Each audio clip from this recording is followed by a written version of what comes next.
Hello and good morning, everybody. Welcome back to Reaper Pro Tips with me, your host, Anne, and disembodied hands, Quindy and Justin, and sometimes a John. How are y'all?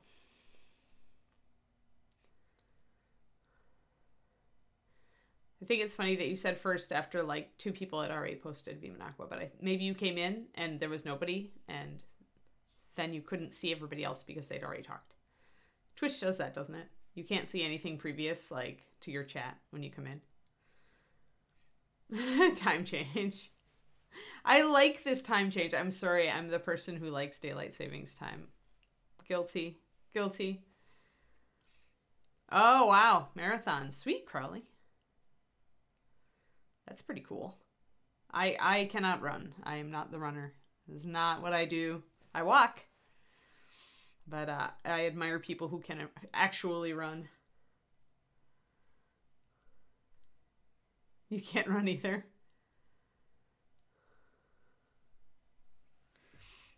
My hip is arthritic, so if I run or do stuff like that, it gets painful. So I have resigned myself to like not being a runner for now, not unless I can fix some stuff. Yes, I figured, Vimanako. I figured. I'm just giving you a hard time. Oh, you help run the marathon. There we go. That's still pretty cool. I mean, everybody needs helpers, right?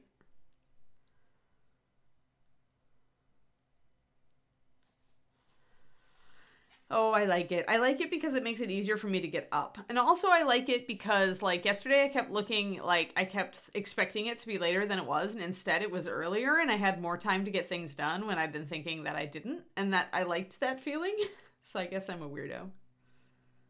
Yeah, I bet it is a huge production. For sure. For sure. Well, let's mix up some colors while we chat. Mixy colors. We want to mix up our usual metallic, even though today I'm probably going to do some verdigris on the rest of this glove and kind of figure out a nice mix. And I did drag out copper verdigris, which, if you'll notice, is actually pretty much the color that I mixed when I did verdigris. So copper and bronze are, like, bronze is an alloy of copper, so you're going to get a lot of the same colors in verdigris. So that's why I used that kind of color. Hey, thanks for the resub, Kariniko. Yeah, happy vibes for sure, right? It's Monday. We need all the happy vibes we can get. 28 months. Thank you. All right, let's see here. Yeah, metallics. Metallics first, then the other things. Yeah, I tried running a while back, but it really does make my hip worse. So I was like, all right, not for now unless I can get my hip in shape. But that's all right. I really enjoy walking. I put on my audiobook and just kind of chug. Or I think about writing if I don't feel like the audiobook.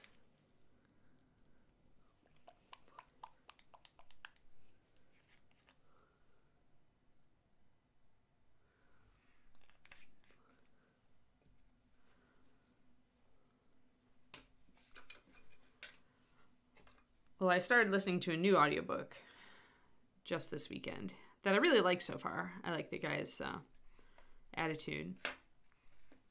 It's called The Creative's Curse.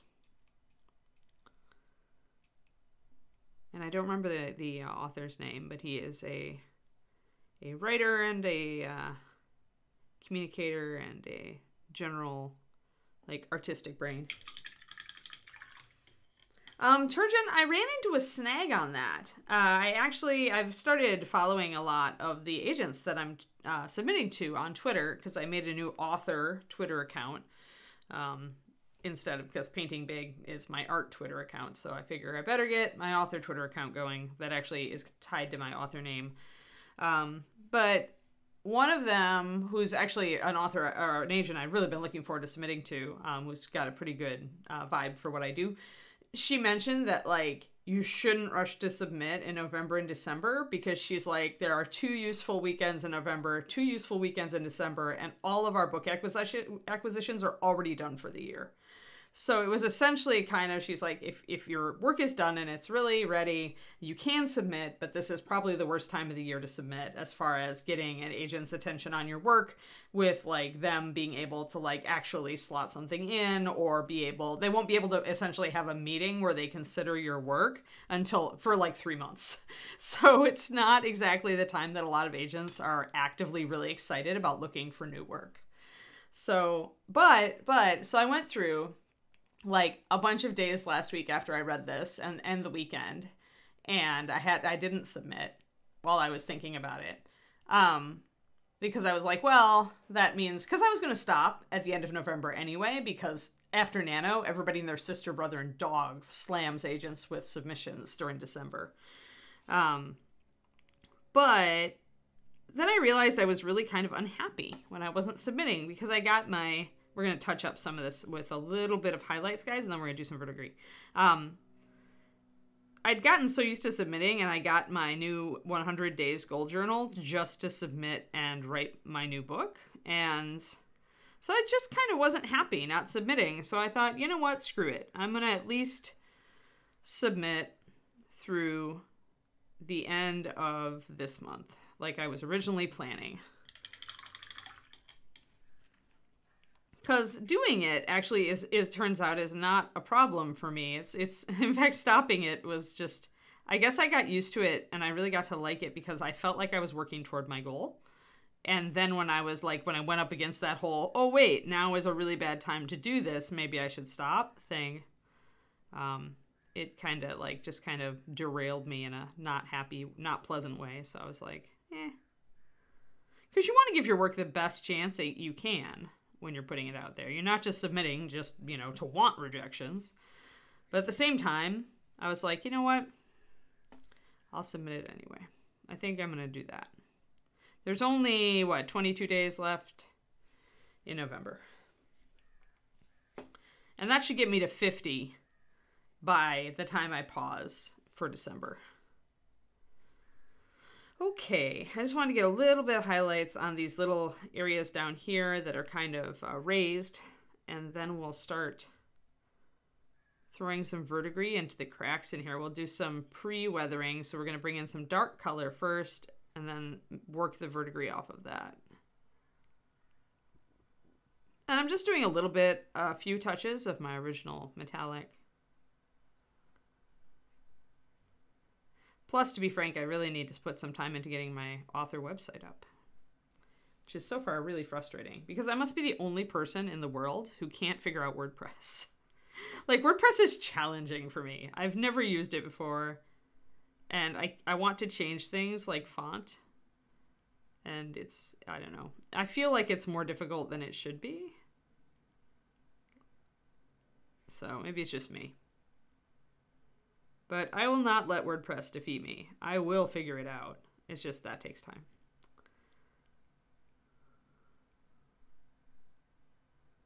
Alrighty. So just a little bit of highlights to bring out. You can see the shine coming up on those highlights now. A little bit lighter than the surrounding tarnish. Well, that's the problem, though, Turgeon. These people get, these are the top literary agents. They get hundreds of submissions a week. Hundreds. Plural. Which means that, what the agent what the agent I read about this from, what she said is essentially that because of that, when it comes to January, you might have a huge backlog of queries, and so you are far more likely to just reject if anything seems like it's not quite there. Like it's like they're going to be more rushing to get through your submission. It's that in much as they try not to, it's just a kind of thing. Because if you've got 1,000 queries you have to go through when you hit January, I don't know. So that's the thing, is there was another agent actually who I just checked in with, who pretty much is on maternity leave, and she was just like, don't even expect me to get back to your query. Resubmit it in January, or if you want to submit to somebody else, just submit to somebody else. So agents are humans too, and if I came back to my query mailbox and there were 1,000 letters in it, I don't know. I don't know if I could, or if I would just put out a, hey, if you submitted to me, resubmit. Only 46 days to Christmas. I know, right? Yeah, that's it. All right. I feel like I want some brown. Usually I use russet brown, maybe mixed with just a little bit of brown liner. I like the warmth of russet brown for bronze. I feel like it definitely suits the warmth that bronze has. So I'm gonna, and bronze does tarnish toward the brown side, just like copper, before it goes really, really dark, which it does eventually. That's another thing to remember when you are doing metals, whether you're doing NMM or you're doing actual metallics, is that it's not like some of these copper alloys and copper itself turn to verdigris overnight.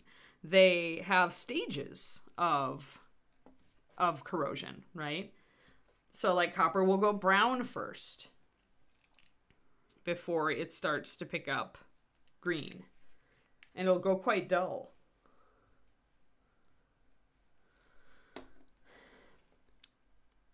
Yeah, I don't know, Turgeon. I'm just like, I just want to just keep moving right along. I am happiest when I am directly pursuing a goal that I have set for myself, and I still have a crap ton of agents to get through. So it's not like I won't have a bunch left if I submit to another 22 this month.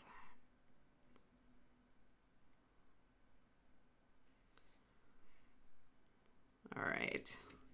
So this has given me a darker russet brown. It's really warm still. It's kind of, I don't know how I would, it's kind of like a warm, like kind of a muddy brown. I don't know. You don't want anything, you don't want too black because usually the metal's not going to go to that, although bronze will eventually go to that really, really dark tarnish. But before it goes to the almost kind of black that you see on some statues, you will see it go definitely brown first, and sometimes it will verdigris at the brown stage. Hello, Bob and Julie. So actually, let's look at our bronze plaque, our reference. Let me dig it out. Let's see if I can find it. It's from this summer. Ah, there we go.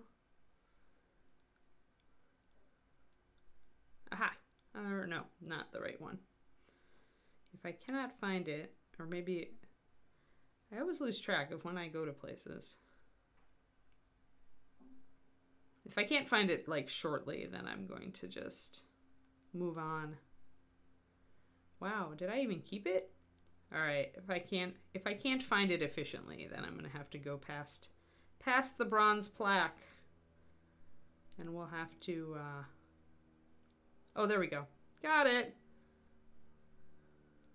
There we are. There's our lovely, lovely, lovely bronze plaque reference.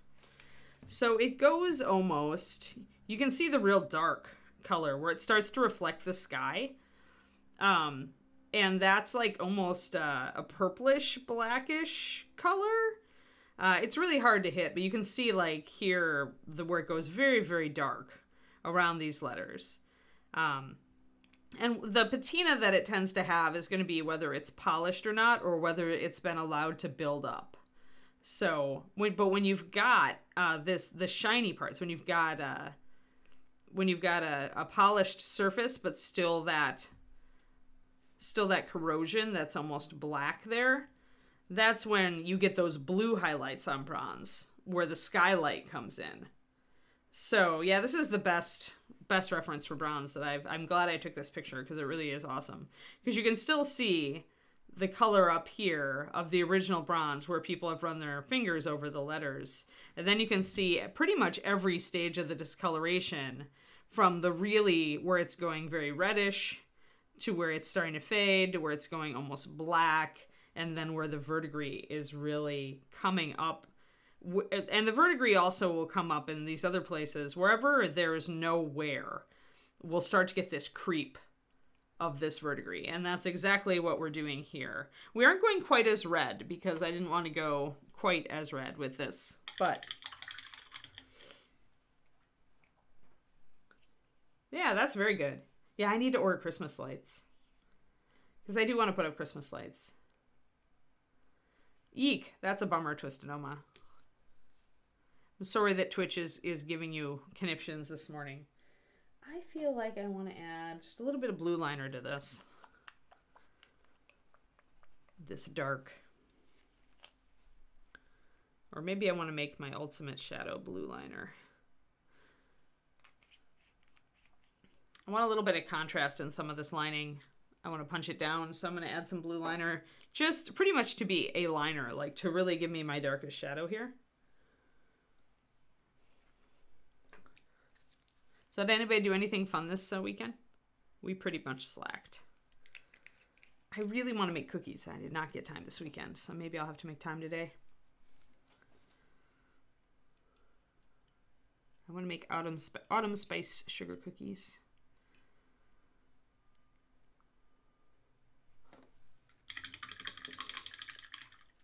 Good morning, crows.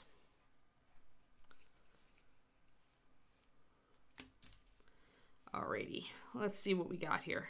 And then I guess I want to do a little bit of my verdigris. I'm going to do two things with the verdigris though. I am actually going to introduce a darker green to it, and then I'm going to use it in pure form.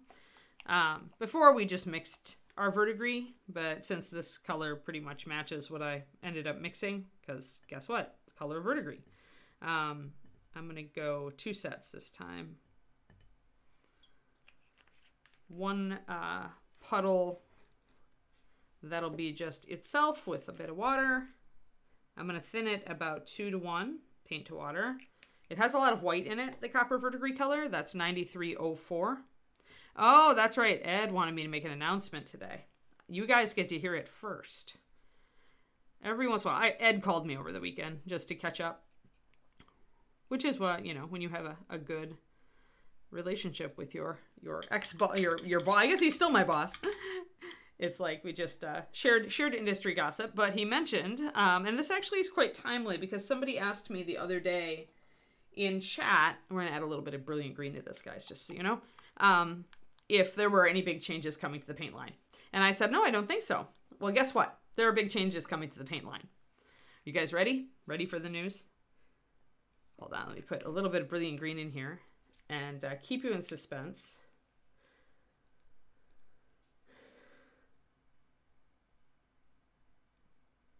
Oh, cool. Uh-oh. Uh-oh. Now, yes, I'm keeping you in suspense, Crowley. I dropped that bomb and then I'm like, oh, let's mix some paint. I know I'm a terrible person. All right, so I'm mixing this in to get a little bit of a darker. I really want more green than that. I want more green for my verdigris and I want a little more blue, so I'm probably going to have to bring in a different color. Yes, well, no, it's not, actually. Not if you guys want an airbrush line and other stuff. Paint has had a problem for a very long time, so I'm going to add some blue to this too, probably cyan. Yeah. Paint's had the problem, and if you've been on our factory tour, you know what the problem is. We have no more room to actually expand the paint line. Like, all the warehouse space. Ooh, okay, so that's how much blue will take over, guys, when you use it. Do you see how blue destroyed that color? Like, it just like, and there it was. So I need a little bit more green now. Okay, so essentially this has been a big problem with the paint department and adding new colors and new lines for you guys for a very long time. So Ed is essentially going to make all the paints fight for your love.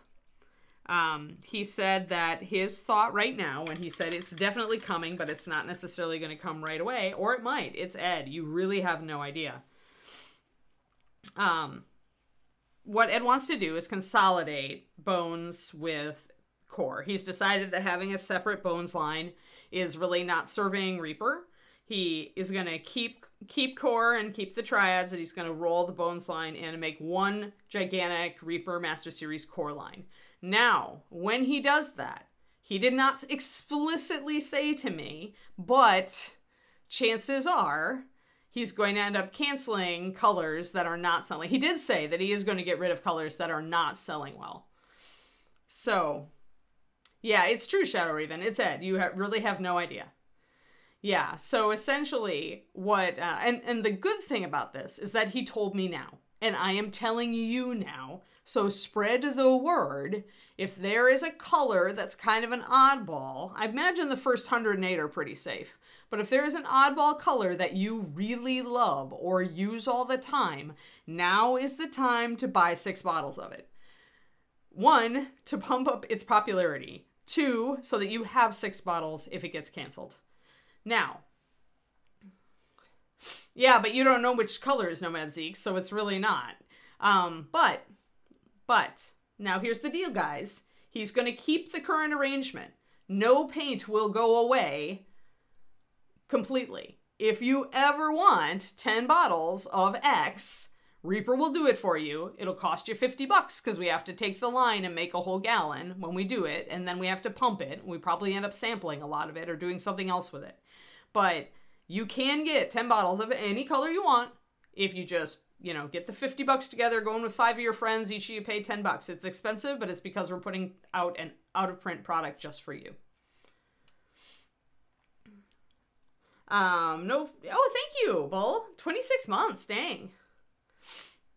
So, 1, you should feel happy that Ed actually is telling people before this happened, unlike with some things, HD, where he just did it and you had no advance notice, and the past cancellations where it just kind of went poof. He wanted me to tell you guys today, so you now have warning. So put aside a little bit of money and get your extra paint bottles of any paint that you really like in time for Christmas, or ask somebody to buy them for you. No, Twistedoma, he cannot. No, he will not. I will guarantee that the fact that you get any notice at all is actually like Ed being nice, but he won't, nobody's going to cancel until, and I'll tell you, it's a kind of a brutal process where you kind of sit and paints really do fight for your love. Like you have to look at it and say, do we have something else close to this? Blah, blah, blah. But he has to do the sales numbers on everything. Yes. Reaper John, Ed did not give me a time frame on the phone, but he said, I want you to announce this on Monday so that people know, so that the word can start traveling and people can start buying the colors that they like. Like, if they've been holding off on buying an extra bottle of X, they should do it. And if you don't care, like I said, you can still get it in the future, just like our current deal is, where if you want 10 bottles of Peacock Green, you can put together the money and order it. But I mean, this is where our community is good, because if you like Icy Violet, you probably can find 4 other people who like Icy Violet. Not that I think Icy Violet is going out of production. I really love Icy Violet and hope it stays in. But as an example, if you really love that color, chances are you can find 4 other people on the interwebs who also like that color and will go in on with you. So nothing is gone forever. There is no plan. There is no further information, Bull. You know Ed. Do you guys know Ed? Have you watched Reaper Live? This is Ed saying, this is a thing. I'm just letting you all know so you can't yell when it happens. There is no plan currently. Yes, Kurnico has it exactly. That's why I was relieved. We are getting a warning this time. Yeah, ask about it, John. I mean, you can always maybe get an update and then talk about it on Reaperland. But tell Ed that I did mention it on my stream, and there are lots of course, there are lots of questions. I bet his answer is, I don't know right now, because we're not in the middle of doing it. But you can always ask. But he wants to roll all the paint lines into one. Eventually, there will be a pruning of paints that do not sell. And this is probably a good thing if you really want, you know, more Reaper paint coming up, because we need room. So, yeah, we're getting a warning. He's not doing it until at least tomorrow. Paul John's life has it. Yeah, exactly, Reaper John. He didn't tell me to post on socials. He said, just talk about this on your stream. You can be the first to talk about it. Mostly probably because he wanted me to handle the pushback, right? Ed throws Anne under the bus. Ba-dum. I haven't had that for a while because I haven't been a Reaper. But I don't mind because like I said, guys, okay, you have time. You can get on the interwebs this week and order some paint. And you're fine. Like, your colors are not going to just get yanked out from under you this time. You can actually order. I'm probably going to get online and order stuff like Monarch Purple, which I know is not a great seller. You know, maybe things like Brilliant Green. Just some of the, I'll tell you guys here, I'll give you something for free. The first 108 colors in MSP sell pretty darn well. The stuff that is in danger is usually the stuff toward the tail end of the line. Like if you love Magma Red, you know, and Explosion Orange, those are the ones where people are more likely to buy Fire Orange and Phoenix Red, just because they don't even get to the bottom of the list. So, Pathfinder is a licensed line and not subject to these rules, Twisted Oma. Ed was only talking to me about Bones and Core. However, that said, people have asked before, what about heavy gear colors, Ed? Can you mix up some of these for us? The answer is it was a licensed line and it was canceled, so it's a no. So if you love Pathfinder paint, and I say this every time I use one, go out and buy a bottle of this, because if Paizo decides that they want to cancel the license, those colors are all gone. And I don't think they will. I hope they won't, but you can never tell. Things change. Then go buy a couple bottles now, Bull. Make its sales number go up.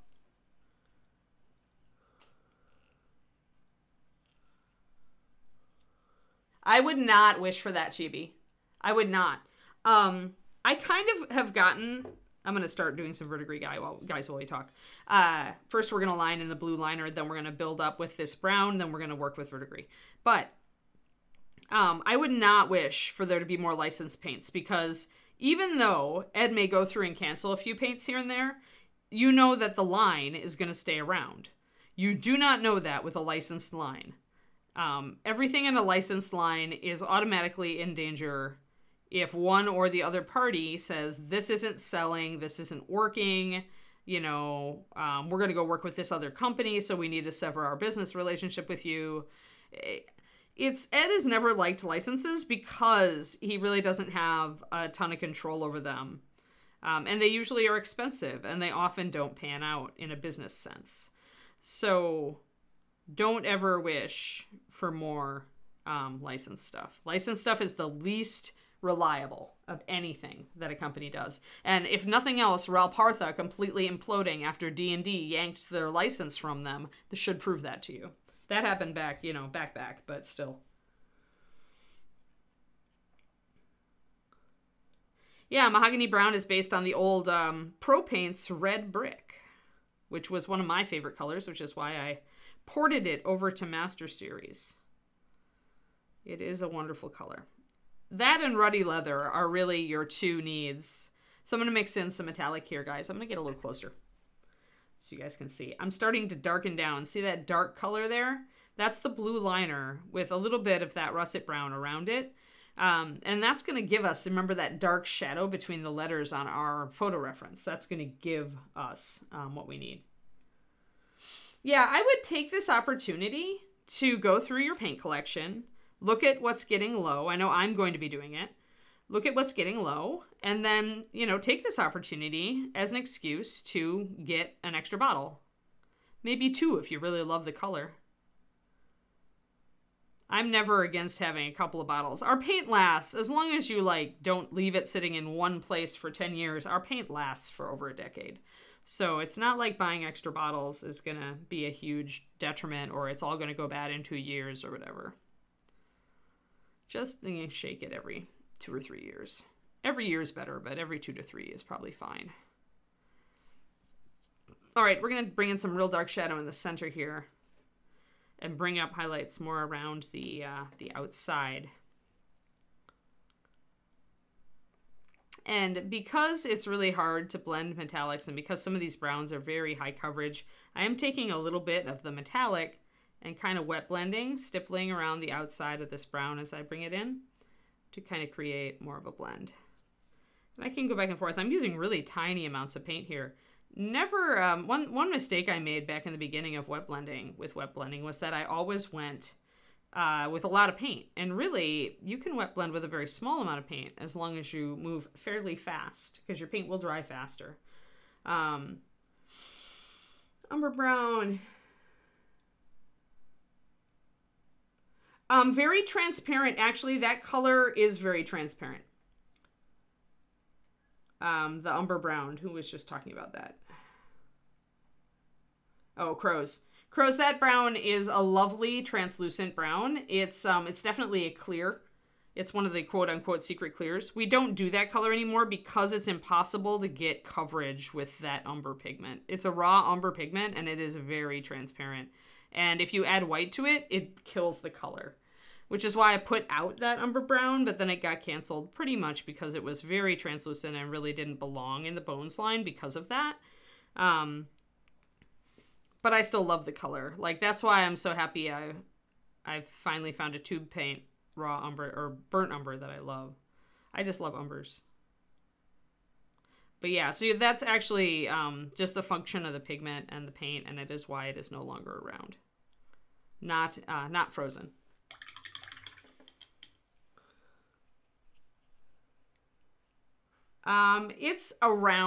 It's between 235 and 275. It's really, a gallon varies because you often have to adjust the color, and when you have to add more pigment or base to adjust the color, then you go a little bit over a gallon. Or if you accidentally mix it just a tad short, you may get less. Or if the machine, screws up and you have a couple bottles spilled, you're going to get less. All of the above. So there is not an exact number of bottles that you get out of a gallon. Zystis, at this point, there are no more secrets. All of the new clears are the new clears. Like, it's the out-of-print clears now. Like, everything is outed. The oxides from the Kickstarter, if you weren't aware, they are single pigment colors. They are essentially clears, except they're not clear. This is why David complains at me for using that name. He's like, why didn't you use pure? But, this was years ago, and it's done. But if you didn't pick up oxide yellow, oxide red, and oxide brown, you need to do that. Yeah, exactly. There are all other clears, secret or not, are canceled. I can't answer that. Like, they're brand new, and usually brand new paints are exempt from cancellation. But if Ed waits, I mean, they're not even out yet, right? The oxides aren't even out yet. Am I correct in that, John Quindy? The paints from the Kickstarter have not yet been released? Or have they been released? I don't know because I haven't been keeping track. So I'm adding some of this blue liner down the middle to get that really dark. Yeah, that's what I thought. If they're not released, guys, they're not going to get canceled before they're released. At least I hope not. But you know what? Again, you're asking me. I'm not Ed. All I can say is that in the past, new Kickstarter paints have been given a year to perform before cancellation.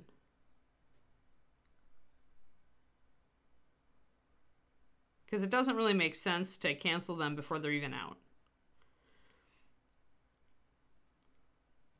So I'm going to bring in some of this blue liner, guys, and get this, get some crisp edges on this scroll work. If I bring in the blue liner, I'm really going to bring out these details.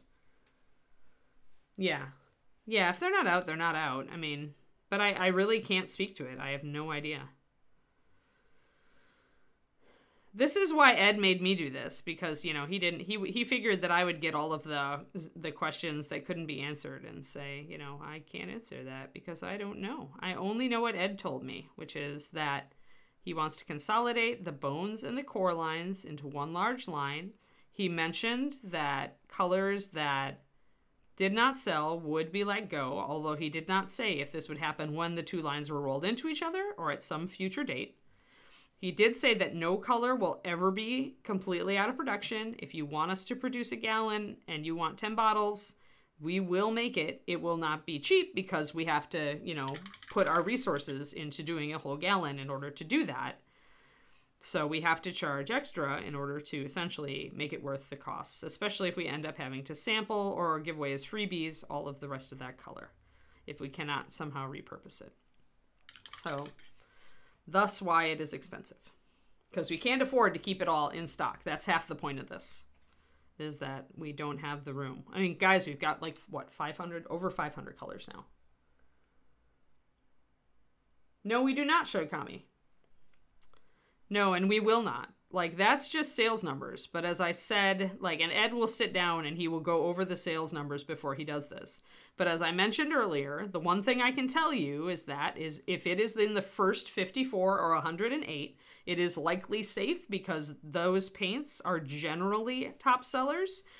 Exceptions, maybe something like mahogany brown, rust brown, chestnut brown. But in general, the paints that are really in danger are the paints at the tail end of the line that don't get as much love because they're at the bottom of a rack. Or people are just looking through the first part of the line, they see an orange and they buy it. So that's the other problem with huge paint lines, is a lot of those colors are really useful. I just used, you know, Explosion Orange and showed that it's actually an extremely useful orange and different from Sunrise. But not everybody watches my stream, not everybody knows that, and not everybody would be interested even if they did. Yes, yes, Reaper John is on it. He will get it. This is Ed wanted me to make an informal announcement today about it. So don't freak, peeps. Just, you know, if you like a color, buy an extra bottle.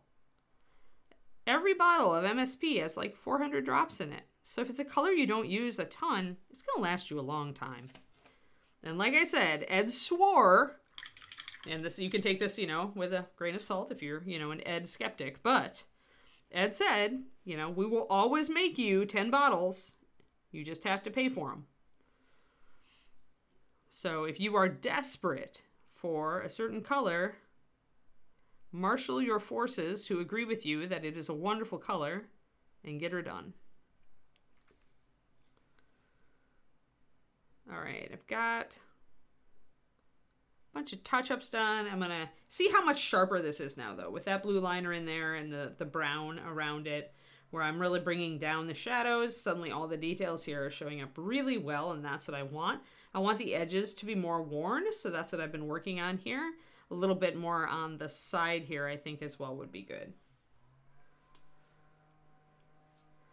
The problem is, Twisted Oma, that is a monstrous task that takes at least a day, if not two.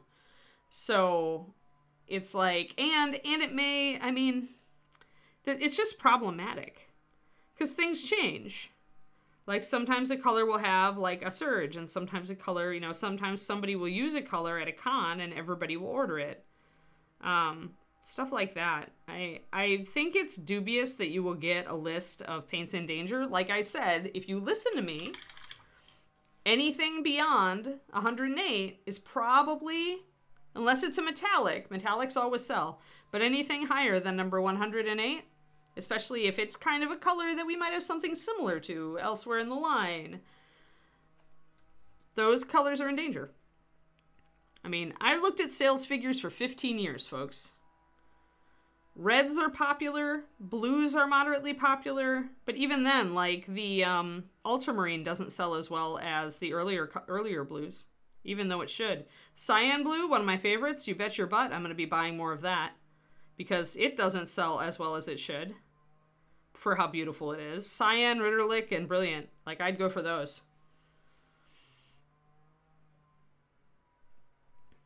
And any of the Kickstarter colors that were from past years usually don't move very well. So if you have a past Kickstarter color you like. Yeah, pretty much Twisted Oma. He wanted me to take the flak in the questions, but I don't care. So Shotokami, if you're mixing, then you want to pick up colors like Cyan Blue, which is a really good primary, you know. Pick up the colors that look more vibrant and pure, because then you can always mix Unless there's something that's really hard to mix. Sometimes there are more muted colors that are hard to nail.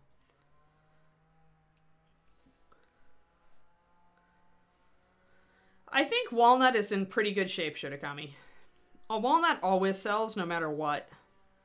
Ultramarine might be in slight danger because, like I said, people tend to buy blues that are earlier in the line.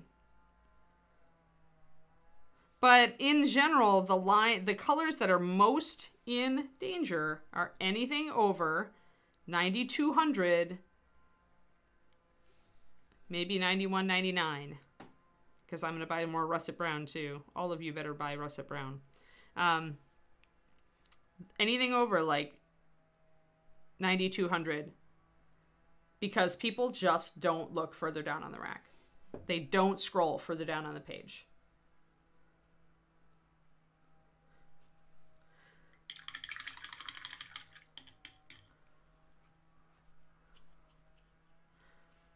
Black and brown is 137. It is far in advance of 9200. Listen to what I am saying. Many of you are panicking and not listening.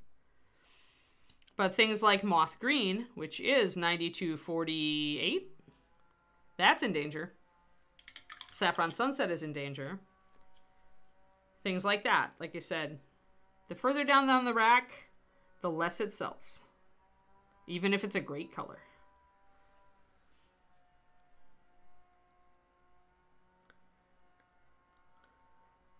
There, anything after 9301, I want to say. Starts with the NMM Gold Triad or the NMM, yeah, NMM Gold Triad and beyond. Remember, all the paints have numbers, guys, and those numbers are a measure of how old the paint is. So newer colors, like the Kickstarter ones, will be like after 9300 in general.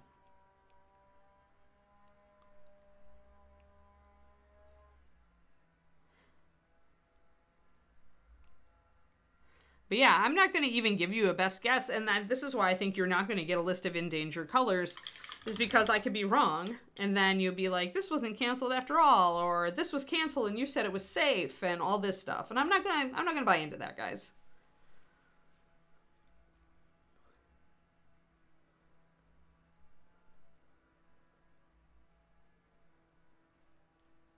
Yeah, moth green is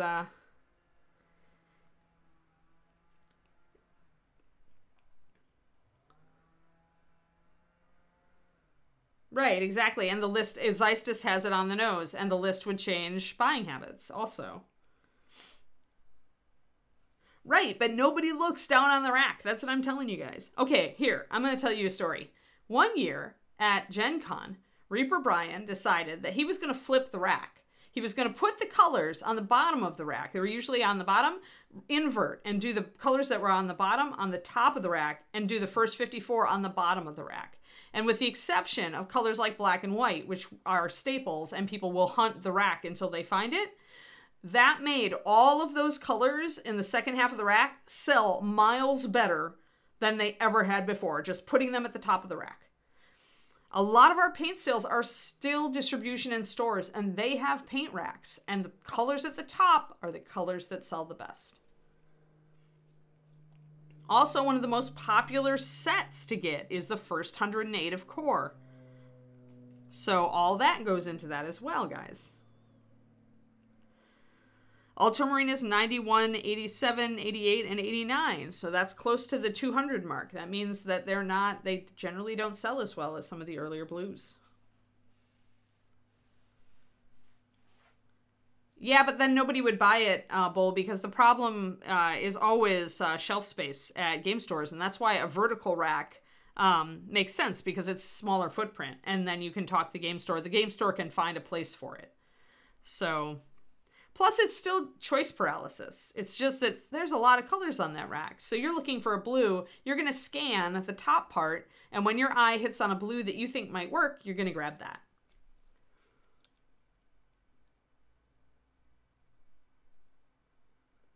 Yes.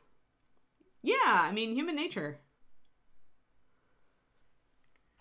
There are many, but that's the other thing, right? Is like local game stores, they have a lot of paint lines already. And when you have a gigantic line like Reaper does, it's harder to convince people to carry it. So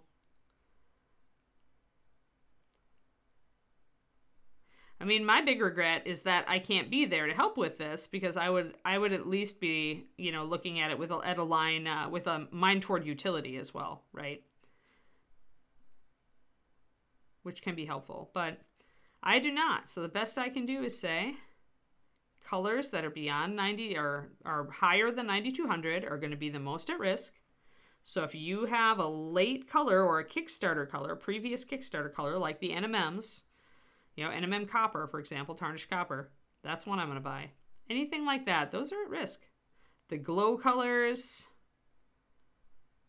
carbon gray, moonstone blue, these are the colors that are probably going to be slightly in danger. I cannot give you more details than that because I don't know what our current sales numbers are.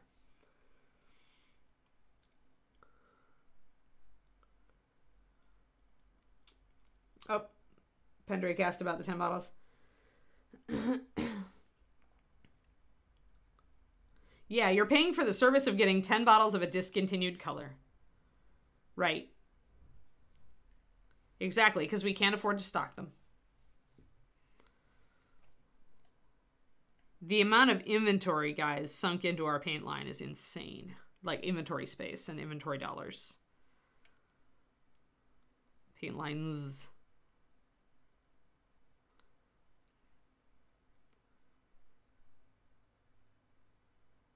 So yeah, if I were you, I would go to the Reaper website. I would look on core.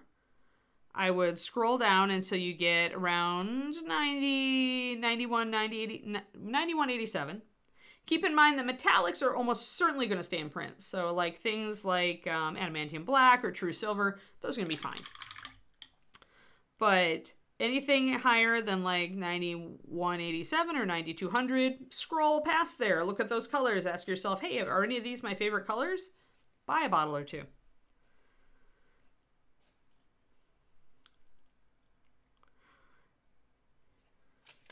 And that's not going to impact paint sales enough to save something that's really tanking, but at least then you will have a couple of bottles.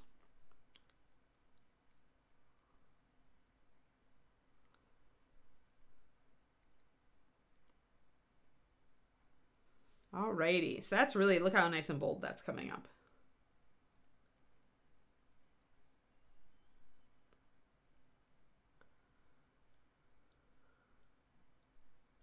Right, Carrie. Yeah, you're probably right. Like if you wanted 12 and you paid the extra $5 a bottle, you could get 12. There's no reason not to, because I think the least I've ever been able to mix is a half a gallon. And even that, the proportions get a little wonky. A gallon is far more reliable. Although Ed did tell me that they've turned my office into a paint museum. So they're essentially getting one bottle of every color we've ever made and keeping that on hand, which means they'll be able to match anything. And we pretty much had everything, I think, except maybe some of the weird stuff like the Cav colors that weren't really ours. But that's pretty cool. I like that idea.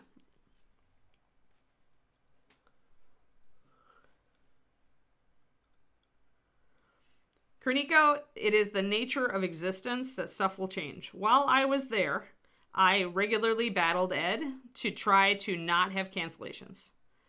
But even I, the champion of not changing the paint line, will admit that, from a business perspective, it gets really cumbersome and expensive.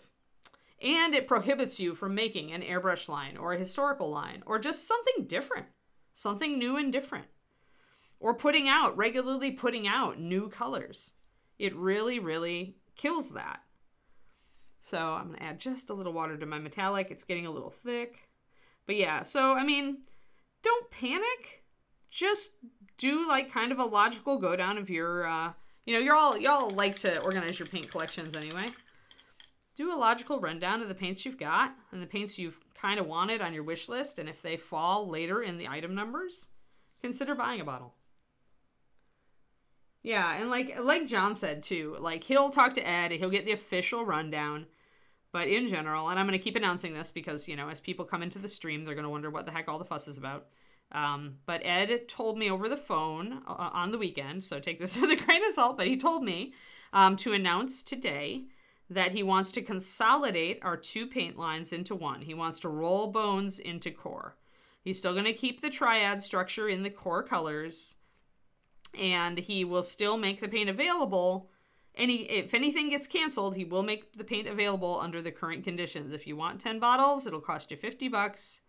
Contact Reaper, and you can get it. So it is never gone forever. It is expensive, but it is always there. You can always get it. I'll tell you though, I'm willing to bet that the number of times that we have been asked to make an out-of-print color is probably 0 or 1. I would be shocked if it had happened more. Shirakami, essentially, they're made actually to be a succession. For that reason, I feel that the dark skin tones are... They're not, I mean, they're good general, but they're not as good as, say, the Bones, Ebony Flesh and Ruddy Flesh, because I wanted them to play well so that you could choose, on that range of skin tones, you can actually choose any color as your midtone and then just go up and down one step. That was actually my intent. But what that means is that dark highlight isn't as golden as I would like it to be, because I wanted it to work as a shadow for tan shadow. So I feel like it's not as strong as it could be, that dark skin series. Dark skin itself I really like if you want a little bit more of a reddish dark skin tone, and dark shadow is a nice neutral brown for that, for the shadow. But I feel like dark highlight, much as I actually like the color and I've used it before for some very interesting skin tones, just as itself being a midtone.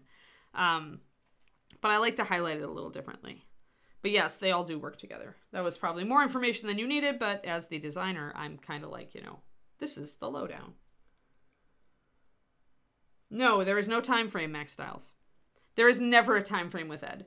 What it comes down to is doing this always sucks up several days. And on Ed's schedule, there are very few segments where he can afford to sit down and just ignore the rest of life at Reaper for a day or two. So it will happen when Ed has the time or the oomph or the sudden, you know, like gets a burr under his saddle and goes, I'm going to get this done now. That's when it will happen. And that's just because Ed is a tremendously busy human being.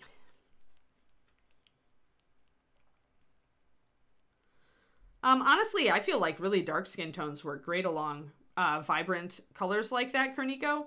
Because the cloth is light, going darker with your skin tones, even a good tanned skin tone, like a kind of a really like deep golden tan, would work fine, but I would go darker. I mean, you can make a really fair skin tone work as well. It really depends. It really depends. You don't want to do anything that's too muted or kind of in the same range usually as the magenta pink.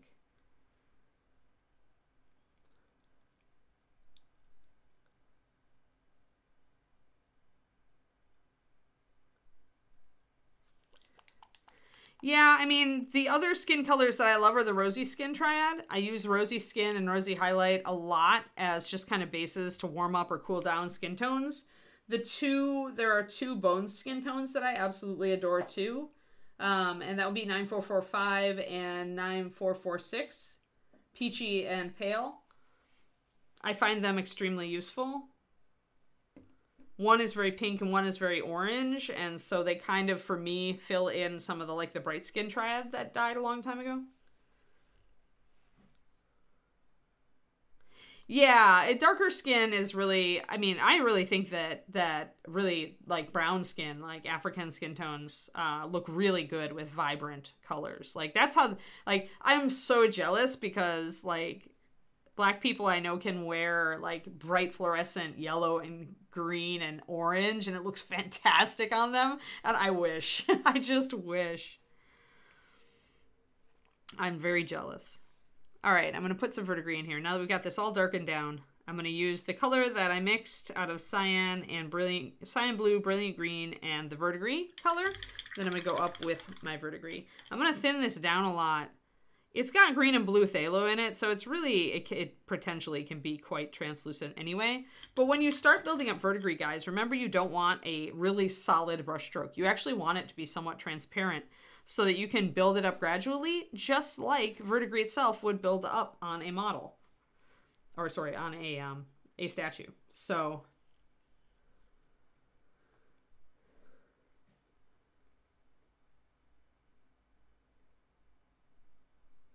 Turgeon, I don't necessarily think the paint department is moving. I don't know this, but originally, and this has changed so many times over the years, guys. This changed at least 5 times while I was still at Reaper. I bet it changes every day. But they're originally, one of the thoughts was just that paint was going to expand into internet's space. I'm going to really take advantage of these dark sections that I started with to build up some of this verdigris color, like just there and over here.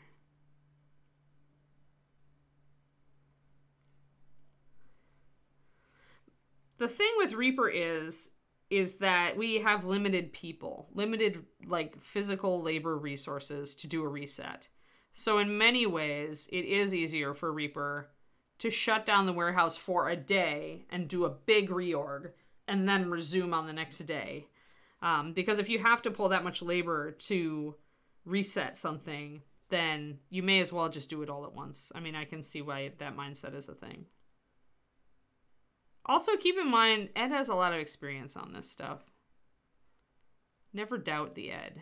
He may be, you know, flighty and flaky sometimes and tell you things you don't want to hear and not give you any firm timelines or details. But the man knows his company and he knows the industry.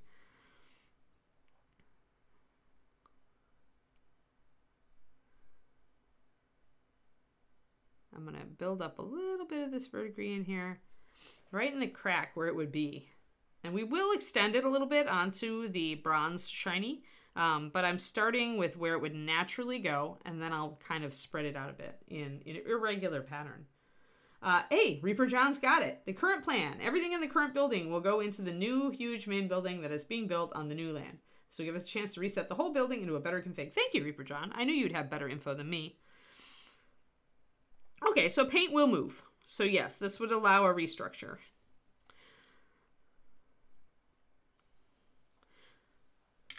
But he may restructure before the move. I would consider it likely he would restructure before the move. Because I think that it probably makes more sense to pare down your lines before you assign them to a new space. But maybe that's just me. I'm mixing some of my brown now with the verdigris to kind of build it up in here. And I'm using a stippling brush stroke also. Just little dots. I'm going to take this that I got here, I'm going to spread it out and really randomize the pattern. Stippling is a great tool for weathering effects. It's almost entirely what you use. Like, as Michael Proctor said in his latest class on textures was called Dashes and Dots, I think. Dots and Dashes. He's right. I mean, that is what you're using to build texture. And the amount of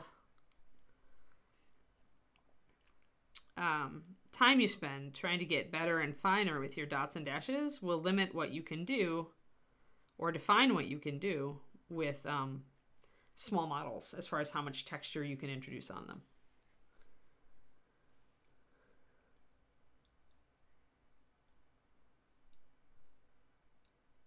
Be out of the current building and then sell it. Ah, that's the idea. Yeah. Okay, that makes sense, John.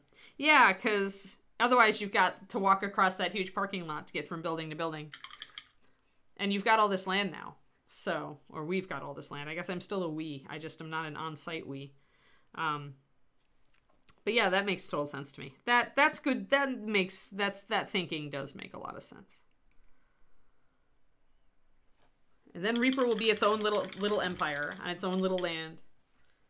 Will we have guard towers with dogs and barbed wire? That's what I want to know. Inquiring minds want, inquiring ands want to know.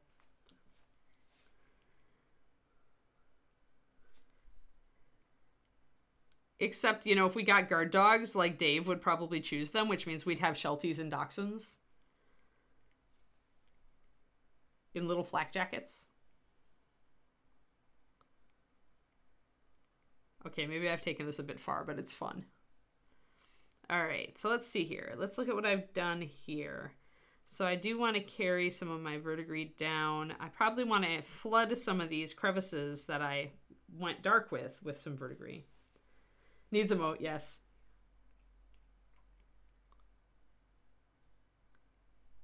So flooding that dark with that verdigris like that. And then you want to creep that out, because if it's there, it would be creeping into some of these surrounding areas. And that's how you get, by making this irregular, by not doing it the same in every little crease and crevice and making it a little bit random, that's how you get a really realistic looking verdigris.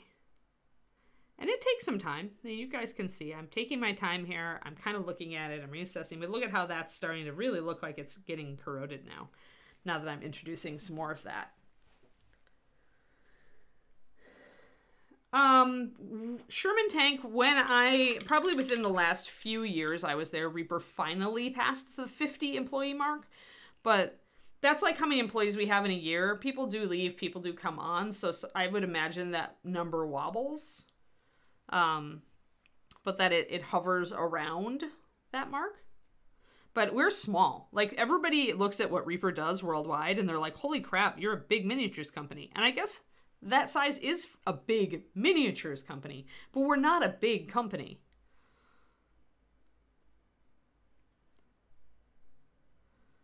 Like, as far as companies in the world go, we're tiny.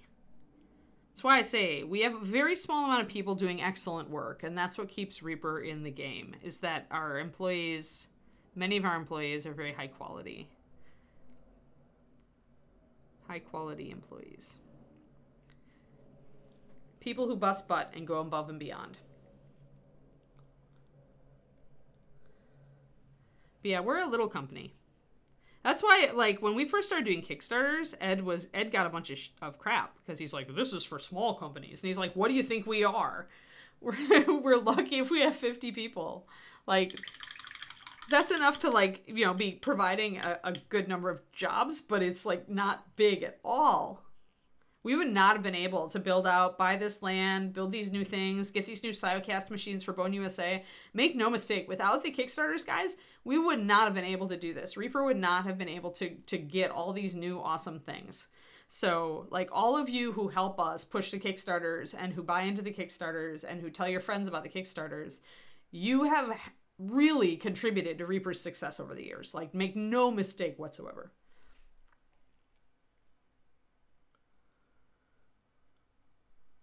Oh, yeah, we could do a path down to the... Didn't they... I thought the city kind of nixed that, though. I mean, maybe we could get around it by going... There's trails. Like, there's trails back there. I used to walk on the old Alton Trail, which is right near the bridge where the evil goat man is, supposedly. So maybe we could kind of circuitously... If we went through the swamp, we'd have to build up a pathway through the swamp, Julie. Because, you know, the bottom of the hill there is very swampy. But I think if you go beyond the swamp, you will intersect that trail network, and then you can get to the river.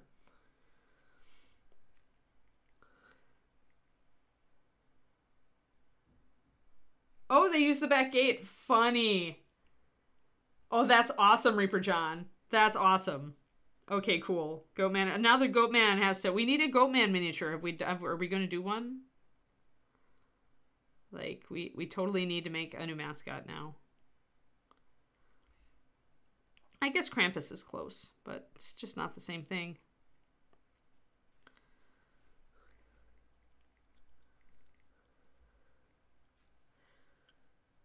I didn't say that, Vimanaqua. Although I think, didn't Ed announce Bone 6 at some point? Am I smoking there? John would know. But no, that was just me going off on a tangent, saying that you guys are really valuable to, as far as, because we were talking about Reaper's size, right? Well, we would not have gotten this far without the Kickstarters and you guys. That was just me, like, referencing that, because people used to give us crap that we were too big to be doing a Kickstarter. The Black Gate.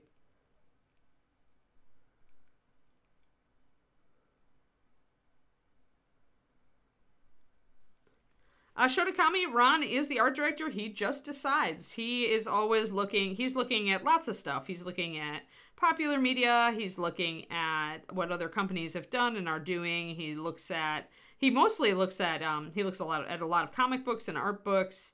The sculptors will pitch him on projects every once in a while, like if they've got a model that they've done that might fit.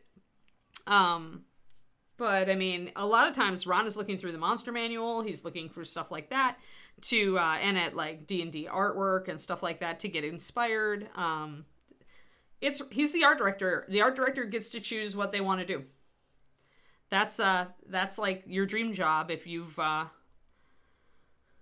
always wanted to kind of helm a miniatures line and choose what gets made. Ron is the man.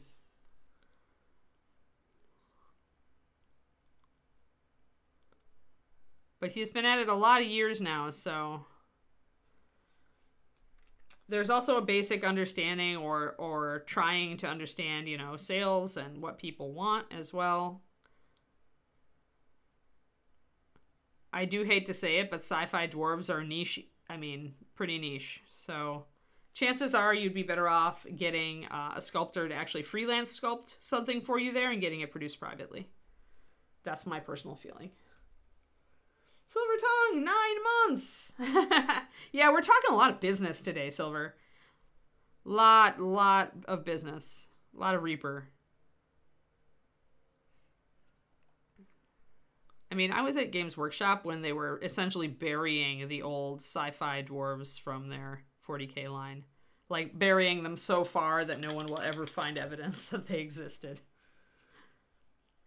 Ah, sneak peek on the previews page. Something that has no picture. Ooh, John is taunting you. Kerniko. Well, I'm glad that Ron and you have similar sensitivities. Or similar, Oh, I see. Bone 6 has been talked about, but no official timeline at the moment. Base Boss is next. Got it.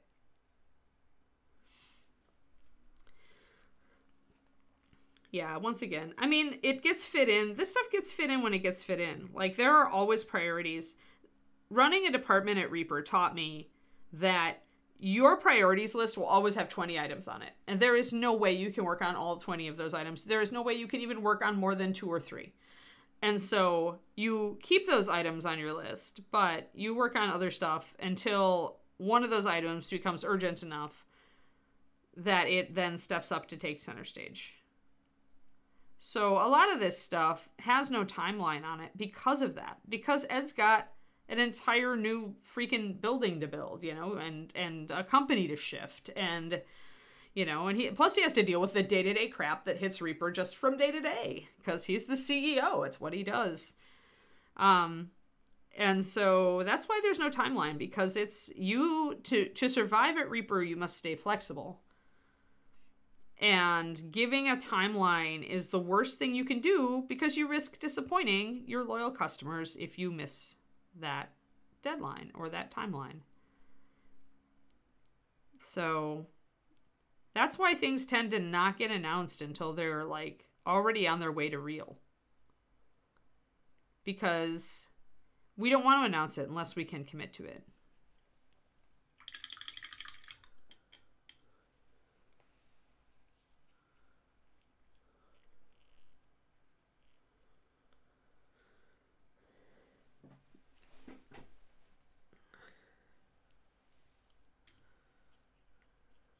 All right, so we're getting there, guys. We're starting to build in some of our more verdigris areas. I'm gonna bring in this down here and just introduce a little bit and kind of bring it out.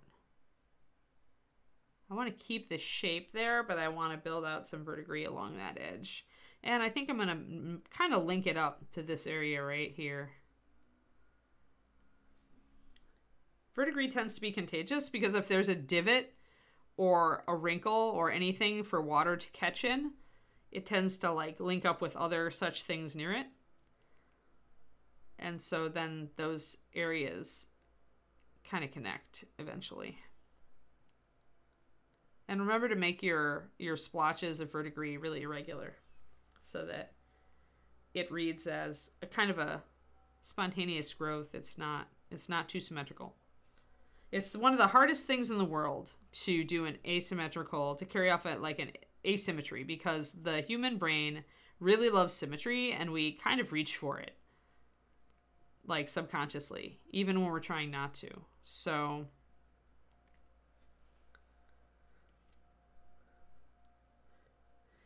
yeah, Shodakami, I know other people like you with that. Chaos event organizer. You're right, Quindy.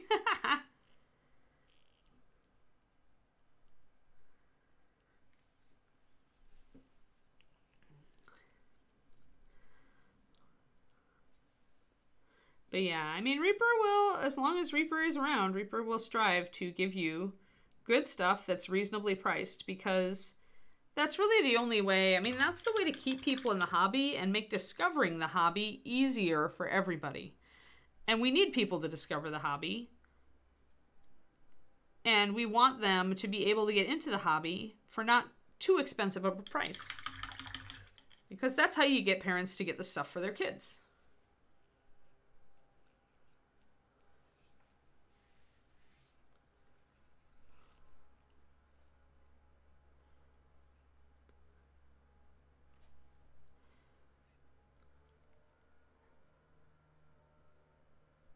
There we go. Let's get some of this going on here.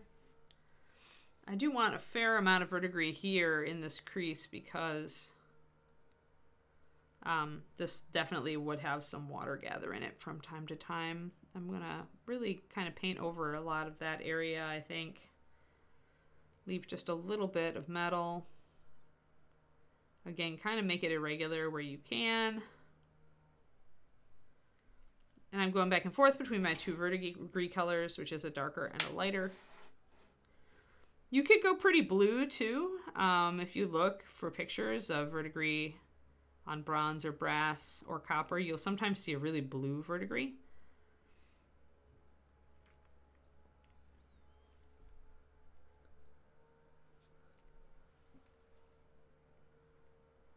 But yes, for those who came in late, I will do one more announcement.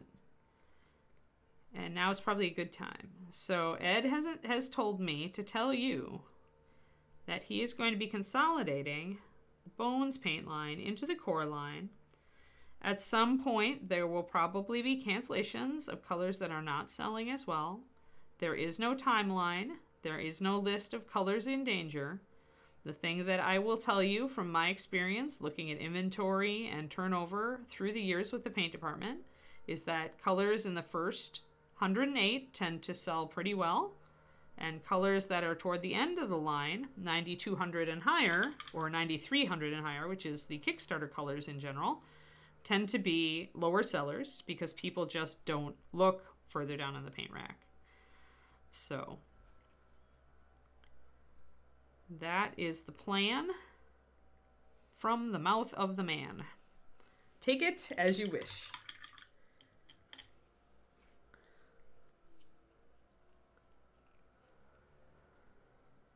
So put a little bit of thread of verdigris in around there too.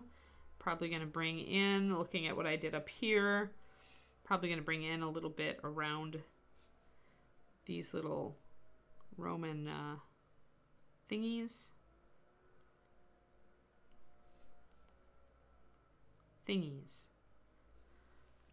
Technical term. That one went a little bit too far. There. And the key here is to cover up some of your detail, but not all of it. And you can always take, you've still got your brown and your liner, so if you need to take it and kind of suggest some shapes a little bit more so that you don't lose all of your forms, you can do that. It's easy. You want a nice balance, kind of like we've got here on the shoulder. You want to still be able, and it's hard to do verdigris on a really intricate surface like this and still retain a lot of your detail. So you just got to kind of go for it and adjust as you go.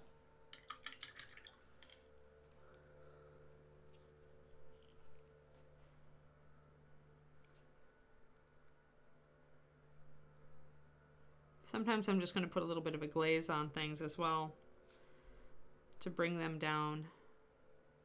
and discolor them a little bit. Make some variation, like in this fan. It is kind of in a shadow because this bends over, so it blocks the light. So I'm gonna bring in colors here to kind of make that fan darken down.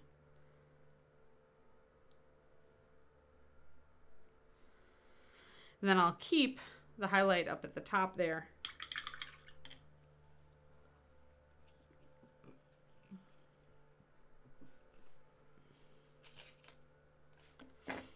So yes, that is, see, we've had an exciting day all because Ed called me and threw me under the bus. That's good. I like exciting days.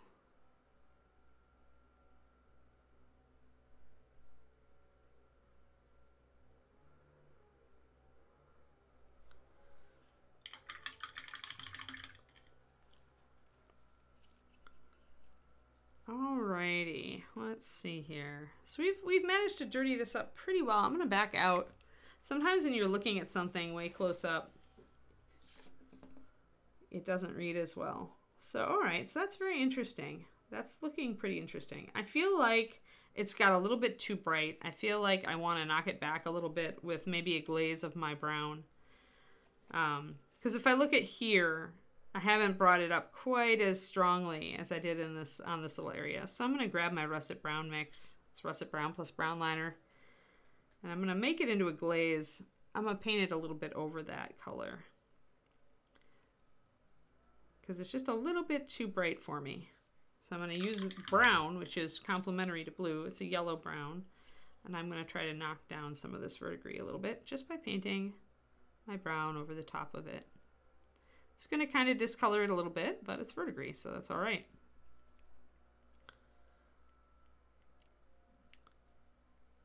And it's not going to hurt the metallics. It's just going to give them a richer patina.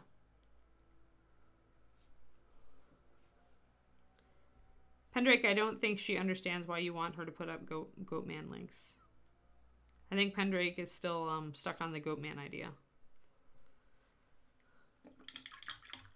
There we go. So now I've taken that down a little bit, and it much closer matches the feel of this.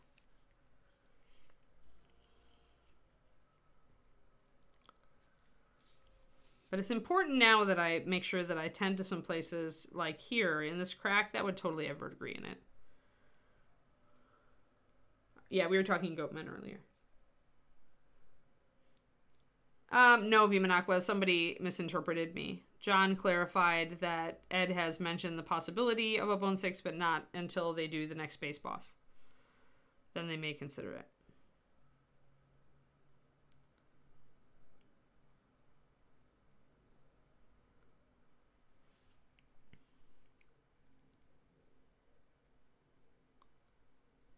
There we go. Getting some of this stuff filled up.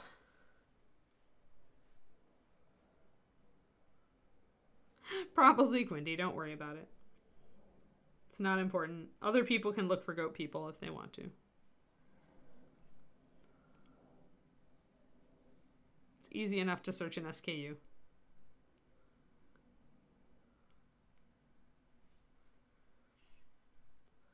Alrighty, so now if we look at our if I recall our photo reference, it did keep some of the dark lines, but then the verdigris was definitely building up around it. We're gonna have more buildup on the top because these surfaces can catch water when they're held vertically. So I'm bringing in more of that color.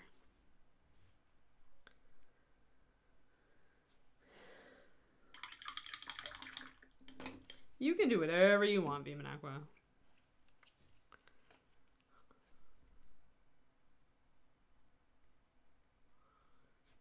Whether anybody will go along with you is the question. This is the truth of all life. You may do what you like. Whether anybody will get you, that's the question.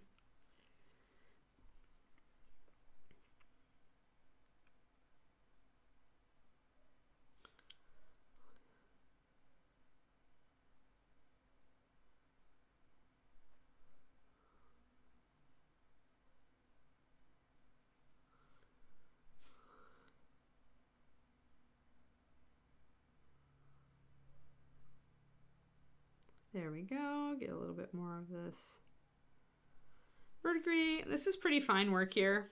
Even though it's a big model, getting close and doing these little tiny bits of verdigris. That's too close. There we go. And you can always stop and kind of say, okay, that's too much or that's enough.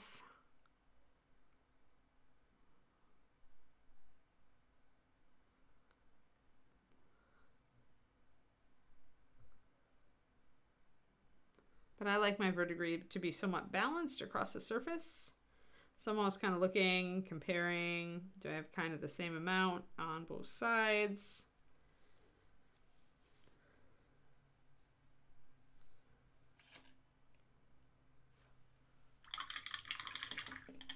No, I think the Goatman is more malevolent than Bigfoot, but I could be wrong there.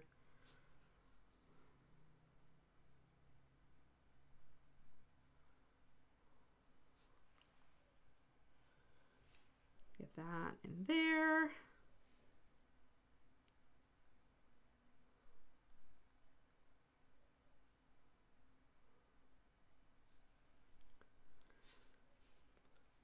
And we are almost to the finish. I just want to put a few more touches in here. Haven't gotten down to this. You can see that this takes, doing this right now, given we were distracted at the start of the stream by much ado about paint. But, you know, doing this on this big of a model takes a long time. If this was just the armor on a small bronze statue, it wouldn't take much time at all. But when you've got something huge and intricate like this, it sucks up a lot of time to do verdigris and weathering and stuff. Because it's just so big. There's just so much of it.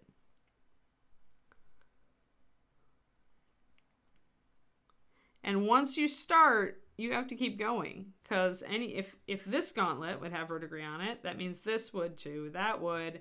This is, the helmet's going to have verdigris. This whole shoulder needs verdigris. You know, it's a lot, guys. It's a lot.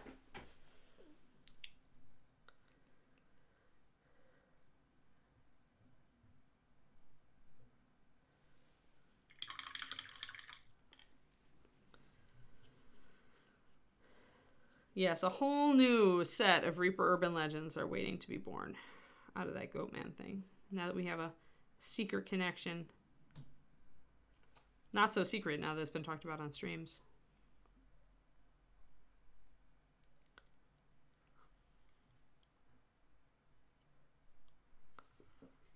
All right. So when you get to a place like here, maybe just a little bit, maybe more verdigris going down this side. But not a lot, because you've got an edge here that's going to get wear. So anywhere that's going to get wear and tear is not going to have, or going to be touched a lot or rubbed up against something a lot, is not going to have verdigris on it. It's going to be polished back to the original metallic.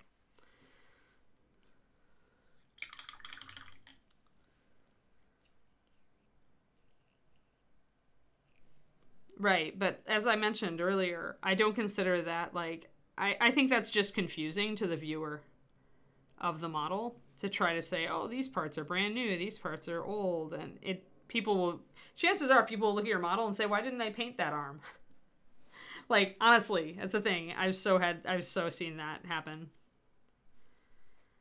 Like, you can always make a rationale or some sort of story about why one arm might be newer or a foot or leg might be newer on the model and doesn't have this level of weathering. But if you're not there to explain it to people looking at it, they're just going to wonder why you stopped, why you didn't finish it.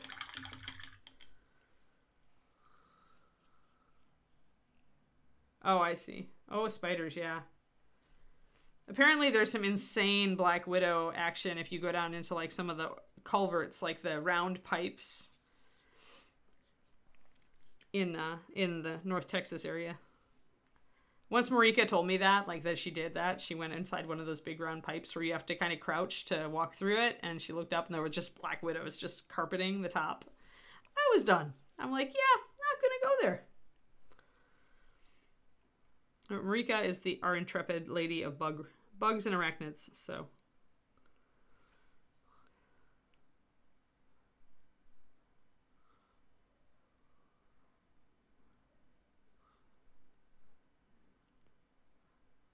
Putting in some of my lighter verdigris there as we start to build out. But yeah, all of this intricate detail here is just like kind of a bed for verdigris. And you can see here that I've kind of crusted over the entirety of the bottom of this. And so a lot, I probably should bring in more of it in this area and less bronze showing up.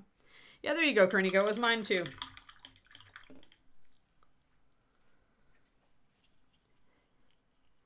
Alrighty, I think I'm gonna stop. Well, maybe I'll put a little bit of verdigris over some of this part here. So kind of, if you want to crust something with verdigris, then paint a glaze of your verdigris color over the whole thing. It'll kind of take down the metallic just a little. And you can always bring that back. Let's see how that now looks like. It's kind of got a growth of verdigris crusting over it, just like this area does down here. And it didn't take very long at all. So that's how you do that. We'll keep working on this. I'm liking how this is looking now. I'm getting into it. So that is working. But yeah, you guys can see, like, this is why I often say that we may not paint this entire model on stream, because it's going to take a long time. Like, we're getting to the point where after one more session, we will be done with this fist. With this arm. We'll be done with this arm. We'll have done the battered part of the bronze, and we'll have done the verdigris part and have that middle part. And then we're probably going to have to, like, move on to the helmet. Which actually could be fun. We can do the helmet. But yeah, so there's a lot to this model. It's huge. And if you're going to do it to a very high standard, it takes a long time. Long time. Yeah, out here is pretty inoffensive spiders as well in the Bay Area. So what we did today, we talked about Ed's plans for the paint line in the future. And if you missed it, you can go back and watch the VOD or even eventually the YouTube video. Ed throws Anne under the bus. But yeah, you can watch that. As Reaper John said, he'll be getting more official news. This was purely a first look, first word that Ed told me to do, that I could do on the stream today. But we also talked a lot about verdigris, colors for verdigris. We looked at our reference and we built in a couple of darks. We further defined all of our scroll work on this glove, and then we started adding in our verdigris to various degrees, making it a little bit random so that it looks like it's natural. So yeah, that is what we did today on the stream. We did Ram Glove. Like, more on Ram Glove. That arm's starting to look pretty cool. But yeah. So I hope you all had fun. Tomorrow we are going to be back to Mr. Knoll of the Mismatched Feet. We will probably finish out his fur pretty quick, and then we'll have to talk about pants colors, or maybe his sash color. We'll have to figure that out. That's kind of, I think, what's next on my list for Mr. Knoll Pirate. But yeah, thanks everybody. Thanks Bob and Julia. I'm glad you like the verdigris. But yes, we have Rhonda coming today. Rhonda will be here for Beyond the Kit. Do absolutely show up for that and keep her company. Ask her lots of questions. Mention the paint line debacle and she'll be like, I haven't heard anything about it. Have fun, everybody. And I will see you again tomorrow. Same bat time, same bat channel, as they used to say when I was a kid. Have a good one.